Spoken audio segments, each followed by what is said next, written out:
Christmas വ്രതം അഥവാ നോമ്പ് ചില ക്രൈസ്തവ പാരമ്പര്യങ്ങളിൽ ആത്മീയ തയ്യാറെടുപ്പിനും ആത്മവിശുദ്ധിക്കും വലിയ പ്രാധാന്യം നൽകുന്നു.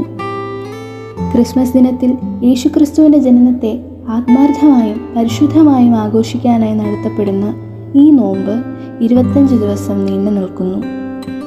ഭക്ഷണ പരിമിതിയും പ്രാർത്ഥനയും ആത്മാവിൻ്റെ ശുദ്ധീകരണത്തിനും ദൈവത്തോട് അടുക്കാനുള്ള പരിശ്രമത്തിനും സഹായകമാണ്.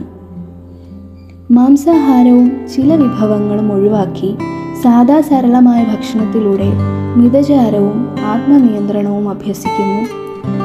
നോമ്പുകാലത്ത് ശുശ്രൂഷകളും സത്യഗ്രഹങ്ങളും മൂലം ദൈവവചനത്തിൽ കൂടുതൽ ശ്രദ്ധ കേന്ദ്രീകരിക്കാൻ അവസരമൊരുക്കുന്നു. സമാധാനവും പ്രിയവും പൊതുജനങ്ങൾക്കിടയിൽ പകരുന്നതിന് ഈ കാലഘട്ടം പ്രേരണയാണ്.